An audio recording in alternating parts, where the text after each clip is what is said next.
വിഴിഞ്ഞം international seaport, വിഴിഞ്ഞം international സീപോർട്ടിലേക്കുള്ള അതിൻ്റെ ഭാഗമായിട്ടുള്ള തലക്കോട്, തിരുവനന്തപുരം തലക്കോട് നിന്നുമുള്ള ക്ലോവർ ലീഫ് കണക്ഷൻ, അതിൻ്റെ കാര്യവും ചർച്ച ചെയ്തിട്ടുണ്ട്. അതും പൊതുവെ സ്വീകരിക്കുന്ന നിലയാണ് ഉണ്ടായിട്ടുള്ളത്. അപ്പോൾ ഞങ്ങൾ മുന്നോട്ട് വെച്ച ഒട്ടുമിക്ക കാര്യങ്ങളും വളരെ പോസിറ്റീവായി അംഗീകരിക്കുന്ന സ്ഥിതിയാണ് ഉണ്ടായിട്ടുള്ളത്. പ്രപ്പോസലുകൾ നേരത്തെ നൽകിയതുണ്ട്, ഇനി നൽകാനുള്ളതുണ്ട്, അലൈൻമെൻറ്റ് മാറ്റി നൽകേണ്ടതുണ്ട്, നിലവിൽ വർക്ക് നടക്കുന്നതിൻ്റെ കാര്യങ്ങളിലെ ചില പ്രശ്നങ്ങളുണ്ട്, അതൊക്കെ ഞങ്ങൾ അവതരിപ്പിച്ചിട്ടുണ്ട്. അതിനൊക്കെ പൊതുവെ അനുകൂല സമീപനമാണ് സ്വീകരിച്ചിട്ടുള്ളത്.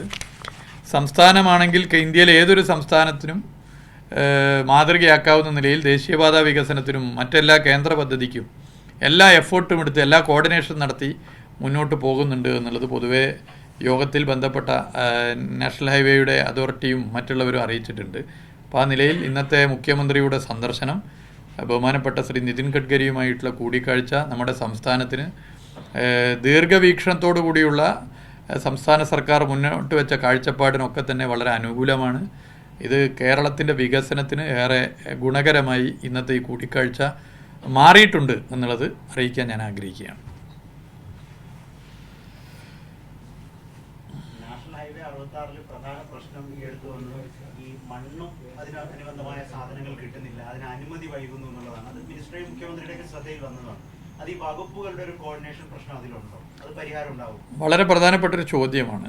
ഇന്നലെ ഞങ്ങളിത് 3 മണിക്കൂർ നേരെ ഇരുന്ന് ചർച്ച ചെയ്തു. 3 മണിക്കൂർ കേരളത്തിലെ എല്ലാ ജില്ലാ കലക്ടർമാരും, അതായത് ഈ നാഷണൽ ഹൈവേ പോകുന്ന ജില്ലയിലെ എല്ലാ ജില്ലാ കലക്ടർമാരും, ചീഫ് സെക്രട്ടറി, മറ്റ് PWD സെക്രട്ടറി, മറ്റ് പ്ലാനിങ് മൈനിങ് ആൻഡ് ജിയോളജിയുടെ ഡയറക്ടർ, അതുപോലെ തന്നെ വാട്ടർ റിസോഴ്സസിൻ്റെ head, national highway authority of ഇന്ത്യയുടെ റീജിയണൽ ഓഫീസർ, ഞങ്ങളെല്ലാവരും ഉണ്ടായിരുന്നു. ഞങ്ങളെല്ലാവരും സമയമെടുത്ത് പറഞ്ഞ വിഷയങ്ങൾ ചർച്ച ചെയ്ത് പരിഹരിച്ചിട്ടുണ്ട്. അത് ഇന്നിപ്പോൾ പ്രത്യേകം ഞങ്ങളെടുത്ത നിലപാടിനെ പൊതുവെ അഭിനന്ദിക്കുന്ന സ്ഥിതിയാണ് ഉണ്ടായിട്ടുള്ളത് national highway authority of India.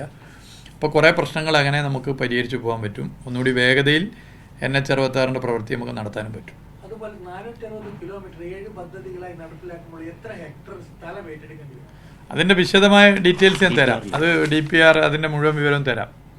സ്ഥലം ഏറ്റെടുക്കൽ എത്ര വേണം, ഓരോ പദ്ധതിക്കും എത്ര വേണ്ടി വരും, അതെ, അത് നമ്മൾ ഡീറ്റെയിൽ പ്രൊജക്ട് റിപ്പോർട്ടിൻ്റെ ഫൈനലൈസേഷൻ കൂടി വെച്ചിട്ട് നിങ്ങൾക്ക് തരാം. അത് കൃത്യമായി തരാവുന്നതാണ്.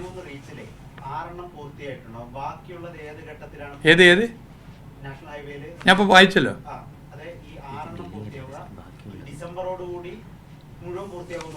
അതെ അതെ, അത് പൂർത്തിയാകുന്ന വർക്കുകൾ ഇപ്പോൾ ഒരു സ്ട്രെച്ചിൽ തന്നെ ചില ഭാഗങ്ങൾ പൂർത്തീകരിച്ച് അപ്പോൾ തുറന്നു കൊടുക്കും. അതാണ് അതിൻ്റെ ഏറ്റവും വലിയ മെച്ചം. ഇപ്പോൾ ഉദാഹരണം, ഇപ്പോൾ കോഴിക്കോട് ബൈപ്പാസ് എടുത്താൽ ബൈപ്പാസിൽ ഒരു പാലം നിർമ്മിച്ചു കഴിഞ്ഞാൽ അപ്പോൾ അത് തുറന്നു കൊടുക്കും. അല്ലെങ്കിൽ ഒരു പ്രത്യേക ഭാഗം പൂർത്തീകരിച്ച് കഴിഞ്ഞാൽ അപ്പോൾ തുറന്നു കൊടുക്കും.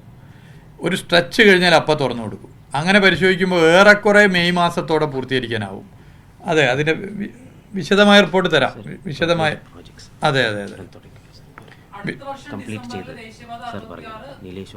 ഇപ്പം കംപ്ലീറ്റ് ചെയ്തത് ഞാൻ പറഞ്ഞുതരാം. കംപ്ലീറ്റ് ചെയ്തത് നീലേശ്വരം ROB ഏകദേശം 1 കിലോമീറ്ററിന് അടുത്തുണ്ട്, അത് പൂർത്തീകരിച്ചു. തലശ്ശേരി മാഹി ബൈപ്പാസ് 18.5 കിലോമീറ്റർ പൂർത്തീകരിച്ചു. 6 ലൈൻ പാലോളിയൻ മൂരാട് പാലം 2.1 കിലോമീറ്റർ പൂർത്തീകരിച്ചു. പിന്നെ അതുപോലെ തന്നെ 4 lane flyover from Kazhakoottam to Technopark 2.72 kilometre പൂർത്തീകരിച്ചു. അതുപോലെ തന്നെ 4 lining of Kazhakoottam Mukkola section 25 kilometre പൂർത്തീകരിച്ചു. പിന്നെ 4 ലൈനിങ് ഓഫ് മുക്കോള അതുപോലെ തന്നെ തമിഴ്നാട് ബോർഡർ 16.20 കിലോമീറ്റർ പൂർത്തീകരിച്ചു. പിന്നെ ഉള്ളത് ഓൺ ഗോയിങ് ആണ്. ഞാൻ നേരത്തെ പറഞ്ഞു, മാർച്ചിൽ പൂർത്തീകരിക്കുന്നത്. അതെ, ആ, അത് ആദ്യത്തെ വിജ്ഞാപനം മുടങ്ങി, അറിയാമല്ലോ, അത് ആളുകൾ ബുദ്ധിമുട്ടി. പുതിയ വിജ്ഞാപനം ഇറക്കുമെന്ന് പറയുന്നുണ്ട്. എന്താണ് അതിന്റെ ഒരു സ്റ്റാറ്റസ്? എന്താണ് അതിപ്പോൾ നമ്മളിപ്പോൾ അപ്രൂവൽ ഇപ്പോൾ തൊട്ട ദിവസം കൊടുത്തു. ആ, അത് കഴിഞ്ഞ തവണയും കൊടുത്ത് ഇടയ്ക്ക് മുടങ്ങി. അല്ല, അത് ഇതായല്ലോ, വിഷയം ചർച്ച ചെയ്ത് കൊടുത്തു, പരിഹരിച്ചു. ഹൈവേ വികസനവുമായി ബന്ധപ്പെട്ട ചില നിർദ്ദേശങ്ങൾ സംസ്ഥാനവും മുന്നോട്ട് വെച്ചിട്ടുണ്ട്. അതിൽ കേന്ദ്രത്തിന് ചില അഭിപ്രായങ്ങളുണ്ട്. മന്ത്രിസഭയിൽ ചർച്ച ചെയ്യുന്നുണ്ട്. ഭൂമി ഏറ്റെടുക്കലും ഇതിന്റെ ചെലവുമായി ബന്ധപ്പെട്ട് ഇപ്പോൾ ഞാൻ ഉദാഹരണം പറഞ്ഞുതരാം. നമ്മൾ എടുത്ത് പരിശോധിച്ചാൽ ചില തർക്കങ്ങളൊക്കെ ഉണ്ടായിരുന്നു. സംസ്ഥാനം പൈസ കൊടുക്കാതെയാണ് വെറുതെ പറഞ്ഞാന്നൊക്കെ. 5580 കോടി രൂപ എണ്ണി കൊടുത്തിട്ടുണ്ട് എന്ന് കേന്ദ്രമന്ത്രി തന്നെ പാർലമെന്റ് പറഞ്ഞു. ഇന്ത്യയുടെ ചരിത്രത്തിൽ ആദ്യമായിട്ടാണ് ഒരു ദേശീയപാത വികസനത്തിന് ഒരു സംസ്ഥാന സർക്കാർ പണം ചെലവഴിക്കുന്നത്.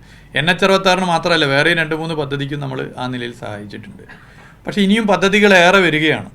ആ ഏറെ വരുന്ന പദ്ധതികളുമായി ബന്ധപ്പെട്ട ചില കാര്യങ്ങൾ കേന്ദ്ര സർക്കാരിന് പറയാനുള്ള കേന്ദ്ര സർക്കാർ പറഞ്ഞു, ഞങ്ങൾക്ക് പറയാനുള്ള ഞങ്ങൾ പറഞ്ഞു. ഫൈനലായ ആ കാര്യത്തിൽ തീരുമാനം കൈക്കൊള്ളേണ്ടതുണ്ട്. ദേശീയ പാതാ വികസനത്തിന് ഏതൊരു സംസ്ഥാനത്തെയും പൗരന്മാരെ സംബന്ധിച്ചിടത്തോളം, സർക്കാരിനെ സംബന്ധിച്ചിടത്തോളം കേന്ദ്ര സർക്കാർ ഫണ്ട് നൽകി ആ പാത വികസിപ്പിക്കുകയും പൂർത്തീകരിക്കുകയും ചെയ്യുന്നത് ഒരു പൗരൻ്റെ അവകാശമാണല്ലോ. നമുക്ക് പൂർണ്ണമായിട്ടും സെൻട്രൽ ഫണ്ട് കിട്ടേണ്ടതാണ്. അപ്പം അതിൽ സ്റ്റേറ്റ് ഫണ്ട് ഓരോന്നിനും നൽകുക എന്നുള്ളത് പ്രായോഗികമല്ല. അപ്പോൾ അതുമായി ബന്ധപ്പെട്ട വിഷയങ്ങൾ എങ്ങനെ നമുക്ക് ചർച്ച ചെയ്ത് മുന്നോട്ട് പോകാമെന്നുള്ളത് സംസ്ഥാനത്തെ മന്ത്രിസഭ കൂടി യോഗം ചേർന്ന് പരിശോധിക്കേണ്ട കാര്യമാണ്. അതിലിപ്പോൾ GST ഒഴിവാക്കേണ്ട, സ്റ്റേറ്റിൻ്റെ GST ഒഴിവാക്കേണ്ട കാര്യം, റോയൽറ്റി ഒഴിവാക്കേണ്ട കാര്യം, ഇതൊക്കെ ചിലത് മുന്നോട്ട് വന്നിട്ടുണ്ട്. അത്തരം കാര്യങ്ങൾ നമുക്ക് ഫൈനലൈസ് ചെയ്ത് ചർച്ച ചെയ്ത് മുന്നോട്ട് പോകാം. എന്തായാലും കാസർഗോഡ് മുതൽ തിരുവനന്തപുരം വരെ 45 മീറ്റർ 6 വരി എന്നുള്ളത് ലോകത്തെവിടെയുമുള്ള മലയാളിയുടെ ചിരകാല സ്വപ്നമാണ്. അത് യാഥാർത്ഥ്യമാക്കാൻ സാധിച്ചത് സംസ്ഥാന ഗവൺമെൻറ് ഇങ്ങനെയൊരു നിലപാടെടുത്തുകൊണ്ടാണ്. ആ നിലപാട് എടുത്തിട്ടില്ലായിരുന്നെങ്കിൽ മുടങ്ങിപ്പോയ പദ്ധതി പിന്നീട് പുനരുജ്ജീവിപ്പിക്കാൻ വേണ്ടി സാധിക്കില്ലായിരുന്നു. അപ്പോൾ അതിൽ LDF സർക്കാർ എടുത്തിട്ടുള്ള സമീപനമാണ് ഈ പദ്ധതി ഇന്ന് യാഥാർത്ഥ്യമാകാൻ കാരണമെന്നുള്ളതൊരു വസ്തുതയാണ്. അല്ല, കേരളത്തിൽ ഭൂമിക്ക് മറ്റ് സംസ്ഥാനങ്ങളെ അപേക്ഷിച്ച് വില കൂടുതലാണ്. നമുക്കറിയാം, നമുക്ക് ഭൂമി കിട്ടാനില്ലല്ലോ.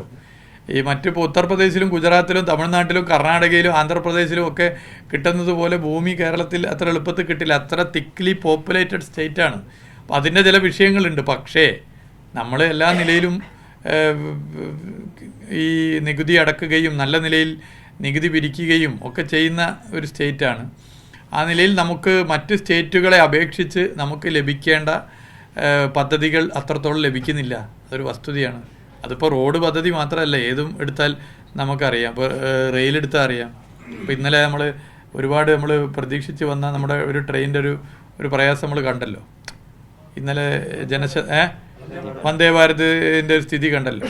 അതിനു മുമ്പ് നമ്മൾ ജനശതാബ്ദിയുടെ ട്രെയിനിനകത്ത് ചോർച്ച വലിയ നിലയിൽ ചർച്ച ചെയ്താണല്ലോ. ശരിക്കും അപ്പുറത്തെ സ്റ്റേറ്റുകൾ, നിങ്ങളിപ്പോൾ പല ഇതിൻ്റെ അടുത്തുള്ള സ്റ്റേറ്റിലൊക്കെ യാത്ര ചെയ്യുന്നില്ലേ, അവിടെയൊക്കെയുള്ള ട്രെയിനും നല്ല ബോഗികളും നല്ല ട്രെയിനും കിട്ടുമ്പോൾ നമുക്ക് ഉള്ള ട്രെയിനിൻ്റെ ബോഗി തന്നെ അപകടമാണ് എന്ന് മാത്രമല്ല, പുതിയ ട്രെയിൻ കിട്ടാത്ത പ്രശ്നമാണെന്ന്.